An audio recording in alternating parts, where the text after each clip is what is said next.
They found him lying in the snow, face black with frostbite, body frozen solid, barely breathing. They checked him, assessed him, and they left him there to die. That was the first time. There would be a second, but before either of those moments, months earlier, there was a decision Beck Weathers made. A decision his doctor begged him not to make. And that decision is what started all of this. Spring 1996. Mount Everest. Beck Weathers wasn't a professional climber. He was a 49-year-old pathologist from Texas, quietly falling apart inside, using high-altitude mountains as his escape from depression. Everest was supposed to be the final proof. Proof that he still had something left. His team was Adventure Consultants, one of the first commercial expeditions taking paying clients to the summit, led by elite guide Rob Hall. It wasn't reckless. For Everest, it was as organized as it could get. But organized doesn't mean safe. Not at 8,000 meters. Not on that mountain. They reached Camp 4 on the South Col, almost 8,000 meters, rested a few hours, then stepped back into the dark around 11 p.m. for the final push. The forecast looked reasonable. On Everest, reasonable can still kill you.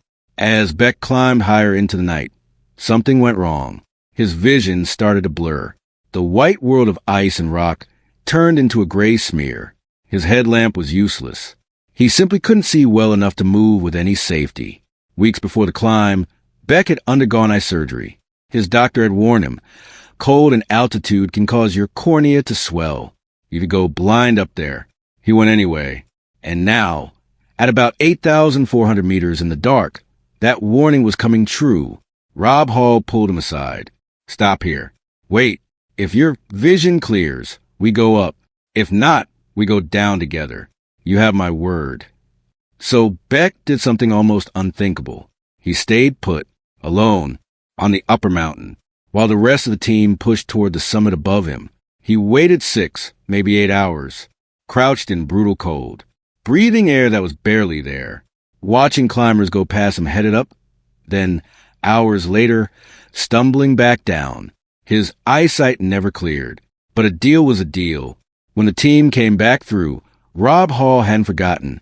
They turned downhill. They started moving Beck back toward camp. The storm was already building. The wind hit first, then the whiteout. Snow so thick and fast it erased everything. Tents, flags, the route itself. Wind chill near -40. Visibility, 0. Somewhere on the upper mountain, a cluster of climbers lost the route entirely. They wandered in circles on the South Col Plateau, unable to find Camp 4. Beck was among them. His hands were going numb, his face burning, then nothing. Each breath felt like swallowing razors. They huddled together in the snow, backs pressed against each other, hoping the storm would break. It didn't. One by one, climbers stopped being able to stand. Beck, who had already spent more time exposed on that mountain than anyone else, felt his body starting to shut down. His thoughts got slow, heavy. The cold stopped hurting. That's the most dangerous moment, when it stops hurting. He lost consciousness. When rescuers finally reached the huddled group, they had to make an impossible call. Who could still be saved? They looked at Beck, unresponsive, face crusted in ice, breathing barely, pupils fixed. They did what they could to cover him from the wind, to give him at least the dignity of shelter in the snow, and they walked back to camp. Beck Weathers was added to the death toll. 8 climbers died that night. He was supposed to be one of them. Sometime after dawn, nobody knows exactly when, something happened inside Beck's frozen body. It refused to quit. He would later describe it as drifting through dark, dreamlike unconsciousness. Then images of his wife, Peach, his kids, a feeling so strong it almost had weight. I need to see them again. He opened his eyes. The pain hit him like a wall. He looked at his right hand. It was black, rigid, like a claw carved from ice. His glove was gone. His face was so badly frostbitten he could barely see through his swollen eyelids. He was alone, half buried in snow, at 8,000 meters. Most people would have closed their eyes again and let it end. Beck made a different choice. He decided, if I'm going to die, I'm going to die moving. He forced his frozen body upright, broke himself out of the icy shell, that had formed around him. He couldn't really see, but he knew roughly which direction Camp 4 lay. He started walking. Every step, agony. Boots with no sensation. Hands he couldn't use. Face already half dead. He narrowed the entire universe down to one thought. One foot in front of the other. Just one more. Through the blowing snow. Shapes began to appear. Dark outlines. Tense. He staggered toward them. Reached the edge of Camp 4.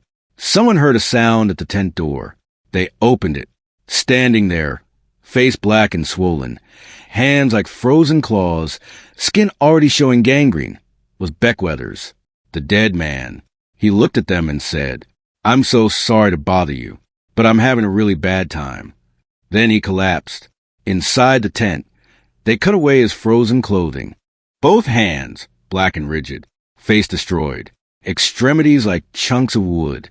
And here's the part that's hard to hear. Even now, even after he'd walked back from the dead, there were quiet conversations about leaving him again. His injuries were catastrophic. The route down was brutal. The Lhotse face, then the Khumbu icefall. Getting a man in this condition through all that seemed impossible. The risk to rescuers was real.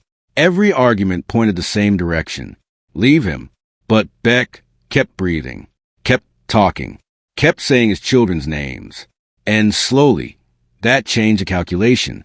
If this man was still fighting, how could they stop fighting for him?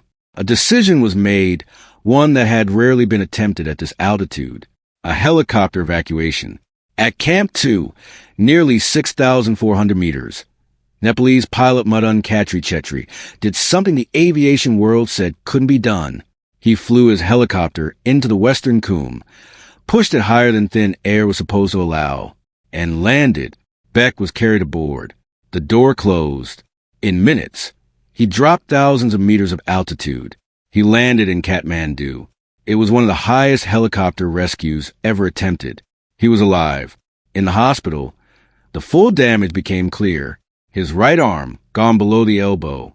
All fingers on his left hand, amputated. His nose and parts of his face, surgically removed, later rebuilt with skin grafts. Photographs after surgery show a man who looks almost reconstructed from scratch. But he was alive, thinking clearly, and desperate to get back to Texas. To his wife, Peach. Here's what most people don't know about Peach Weathers. Before Everest, she had been quietly preparing to leave him. The marriage was breaking. Beck's obsession with climbing, the disappearances, the emotional distance, had worn through what they had. But the moment she heard what happened on that mountain, she flew to Nepal. She fought for his rescue. She fought for his care. She stayed. And when Beck finally came home, broken, rebuilt, changed, she was there. Over time, Beck began to understand something he hadn't been able to see before. He climbed Everest to fix something broken inside himself, to prove something, to feel something. But no summit can fix what's broken on the inside. Everest didn't heal him. It stripped away every excuse, every distraction, and left just the raw truth.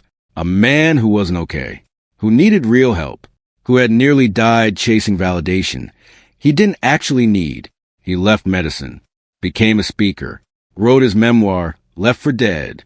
He talked openly about depression, about what he'd actually been running from.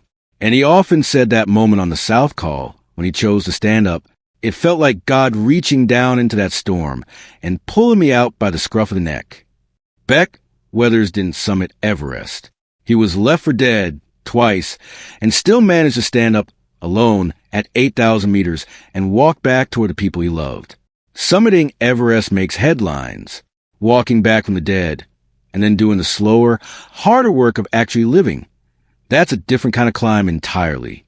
If this story stayed with you, like the video, it helps this channel reach more people who want real survival stories. And if you want more, subscribe. There are plenty more waiting.